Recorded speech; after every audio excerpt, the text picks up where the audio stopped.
Good morning ating mga kalaro. Ay, ito na naman tayo para maglaro ating tanghalian. Ang menu natin ngayong umaga mga kalaro ay chicken apritada. Any kind of part of chicken, pwede natin gawin apritada. At ang kanyang lahok ay potato carrots, bawang sibuyas, celery, at bell pepper. Yung ating mga pananggap dyan, sasangkot siya natin. Pag nag-isa, lalagyan natin ng counting tomatoes, counting soy sauce na silver swan. Ayan. Ang gagamitin na oil natin sa panggisa, nagpalit ako ng branch ay Baguio Oil. Dati coconut oil. Ay itong talagang simulat sa pool nun, matagal na itong Baguio Oil. Yan. Pag nasangkot siya na natin, at luto ng ating potato, yung mga sumusunod sa ating na gustong matutong magluto, step by step to. Lalagyan natin ng tomato sauce at tomato paste. Ayan. Papatakan natin ng magic sarap at seasoning at pamintang durog. Yan ang ating chicken apritada. Itong chicken apritada natin, kahit anong parte pwede mong gawin. Yan. Ngayon, sa nito, luluto natin, makukuha natin ito ng 25 o 30 minutes. Pero hindi, kasi nininipisan ko lang naman yung pititi natin. Kaya kuha ito sa 20 or 25 minutes. At papartneran naman natin siya ng dalagang bukid na prito. Fried fish. Ito. Yung ating dating dalagang bukid, yan. Pag sabi ko nga sa inyo, pag medyo manipis ang bulsa, isang klaseng ulam lang ang ating gagawin. Pwede itong pritong isda lang. Sa medyo maninipis ang bulsa. Pag makapal ang bulsa mo, pwede kang magdalawang klaseng ulam. Ito ngayon, umpisa na natin. Punta na tayo sa kusina. Okay.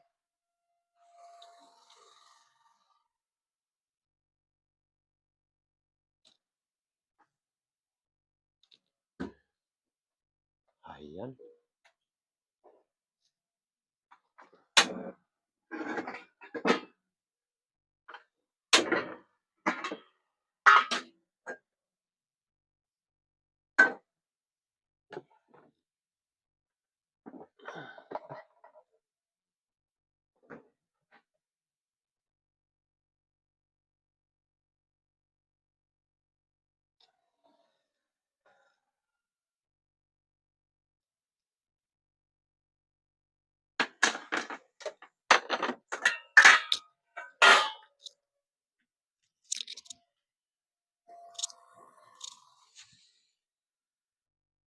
Igigisa muna natin yung ating chicken afritada. Gamitin natin ng Baguio oil.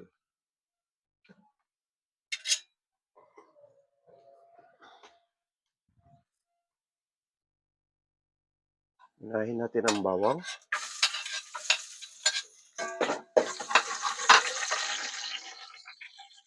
Yung ating fried fish. Mayroon akong use oil na pinagprituhan ng manok. Inunan natin muna yung use oil para hindi masayang.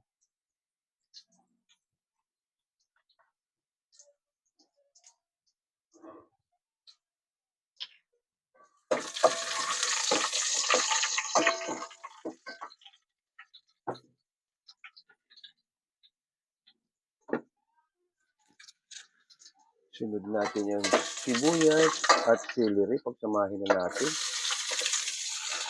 Ayan.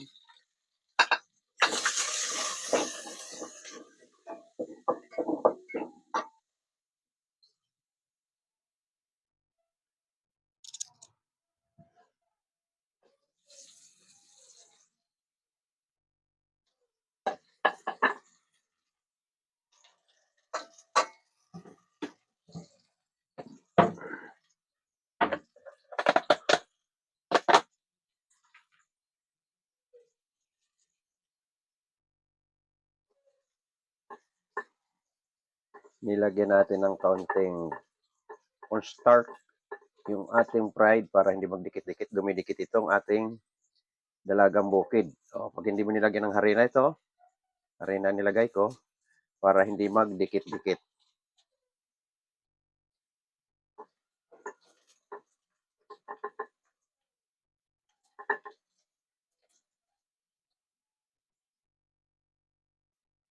Okay.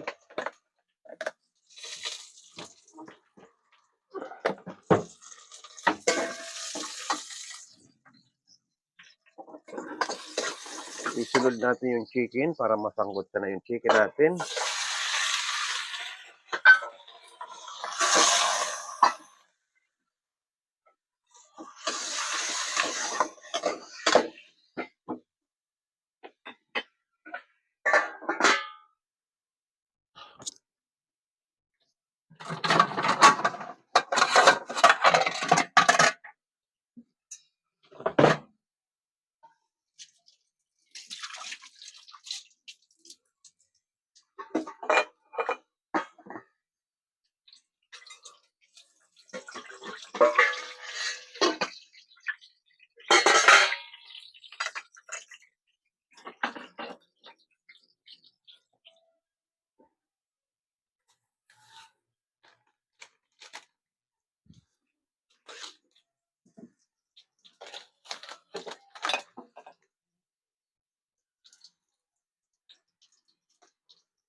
Ayan, pinasangkot siya muna natin sa mga pinanggisan natin, bawang, sibuyas, celery. Yan.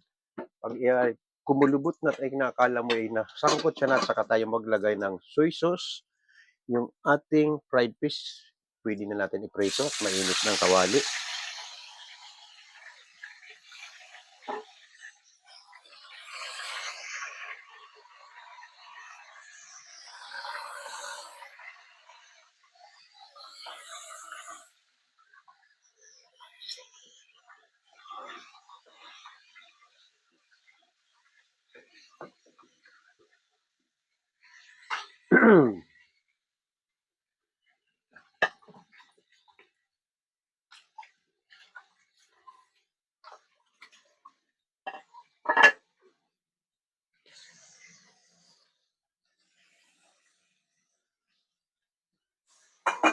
Okay na yung ating chicken. Nasangkot siya na natin sa mga panangkap. Lagay na natin itong soy sauce. Mga 2 kilong chicken ay 2 kutsarang soy sauce para magkakulay. Ayan, pwede natin ito sabay ang patatas at carrot kasi matigas ito.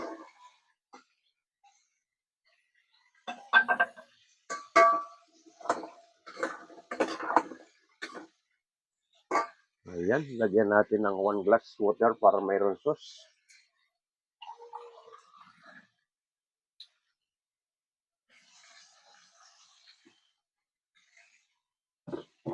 Ayan. Pag kulo niyan ay ating patatas ay malambot na.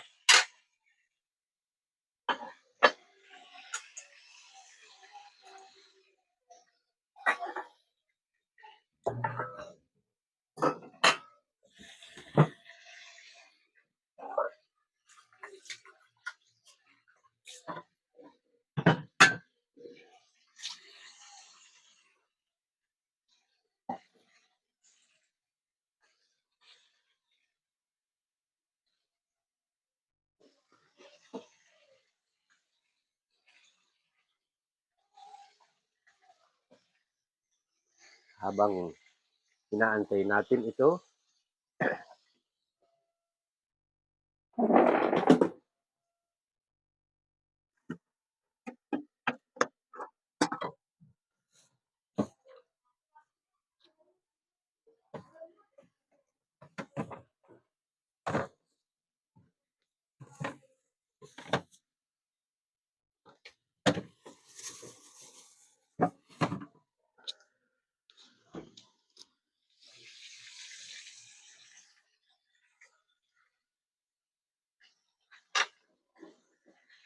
Okay, yung aking suot ay dating nagtatrabaho yung anak ko sa supermarket. Yung kanyang apron ang nagamit ko. Hmm.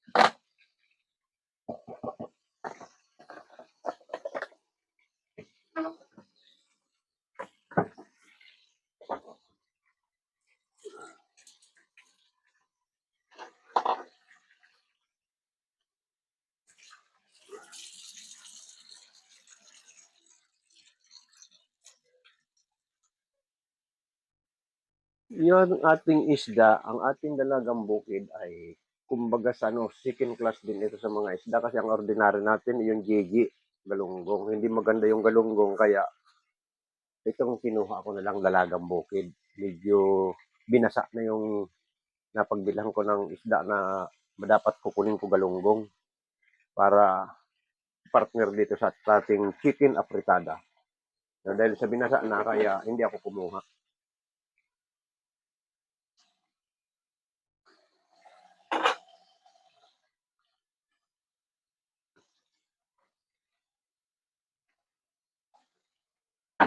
Lagyan natin ng kaunting pamintang durog.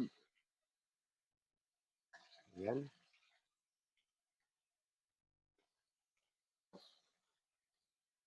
At kaunting salt. Kasi kaunti lang ito inilagay ko. Kalahating kutsarang salt lang para hindi umalat.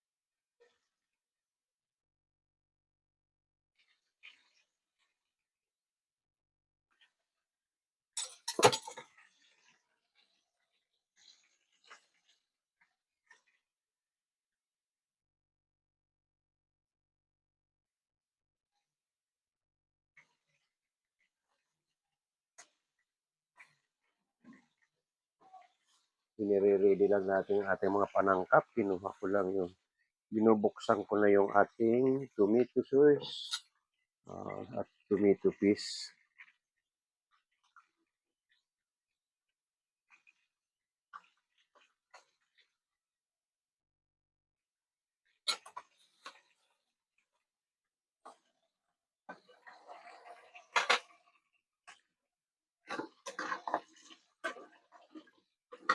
Ayan. Lagay na natin yung ang ating tomato paste ay kaunti-kaunti lang kasi aasim. Ayan. Siguro po mga isang kutsara lang. Ayan.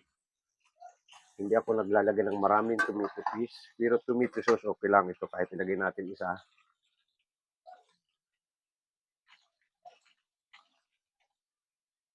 Ayan. Para masagad natin, lagyan natin ng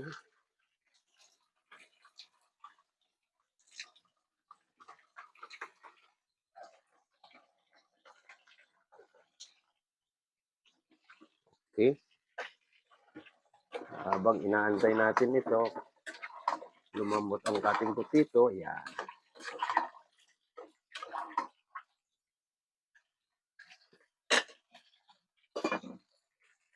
Pwede natin balik na rin ating fried fish. Ayan. Ayan. Pag nilalagyan ng harina o kaya cornstarch, hindi siya nagdidikit-dikit. Ayan. Hindi dumidikit sa kawali. Kahit magkadikit sila, no problem. Ayan.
i-ready lang natin yung ating mga paglalagyan nating finished product. Ayan.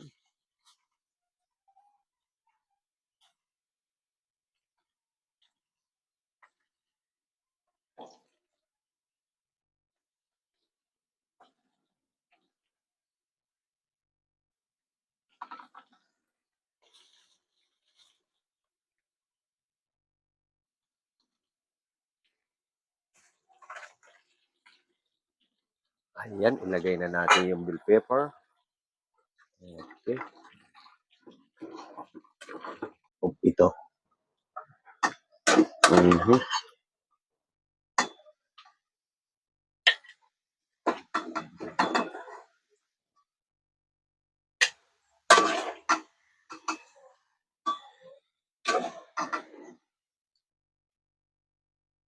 Ayan.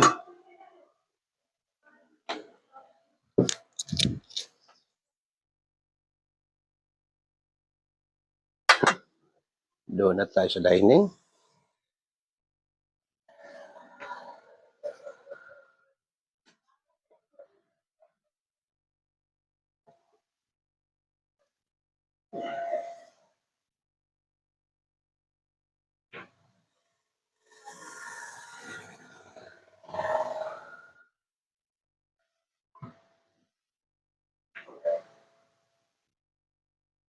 Ayan ang ating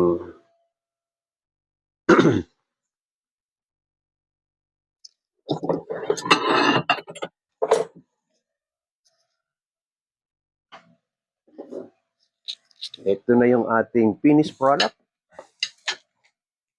Ayan.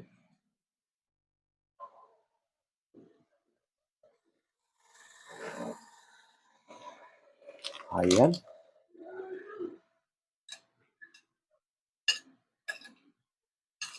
Ayan, at ating fried fish. Ayan. Maganda yung pagka-tusta ng ating isda.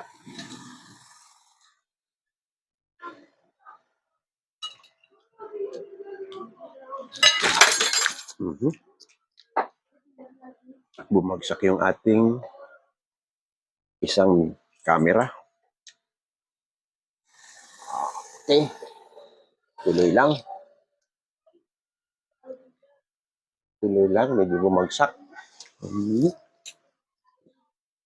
Okay. Ito na yung ating finished product. Nagkagulo yung ating camera at bumagsak. Mm-hmm.